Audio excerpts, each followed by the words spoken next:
பிரித்தானியாவில் இருந்து உங்கள் உறவுகளுக்கு இலங்கையின் பாகத்திற்கும் இப்பொழுது ஸ்மார்ட் போன் மணி மூலம் பணம் அனுப்ப முடியும். உலகம் முழுவதும் உள்ள தமிழர்களை பிரதமர் மோடியால் தான் பாதுகாக்க முடியும் என கன்னியாகுமரி மக்களவை தொகுதி பாஜக வேட்பாளர் பொன் ராதாகிருஷ்ணன் தெரிவித்துள்ளார். நாகர்கோவிலில் ஞாயிற்றுக்கிழமை ஊடகவியலாளர்களுக்கு கருத்து தெரிவிக்கும் போதே இதை குறிப்பிட்டுள்ளார்.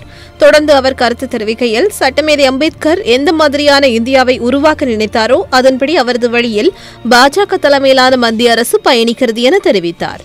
கடந்த 2004ஆம் ஆண்டு முதல் 2014ஆம் ஆண்டு வரை மத்தியில் ஆட்சியில் இருந்த காங்கிரஸ் தமிழகத்திற்கு என்ன செய்தது? 10 ஆண்டுகள் காங்கிரஸ் கட்சி ஆட்சியில் இருந்தபோதுதான் இலங்கையில் சுமார் 1.5 லட்சம் தமிழர்கள் படுகொலை செய்யப்பட்டனர். இலங்கை உள்ளிட்ட உலக நாடுகளில் உள்ள தமிழர்களை பிரதமர் மோடியால் தான் பாதுகாக்க முடியும். தமிழர்கள் தங்களது தாய்மொழியை மறவாத வகையில் பயிற்சி அளிக்க வேண்டும் என குறிப்பிட்டுள்ளார்.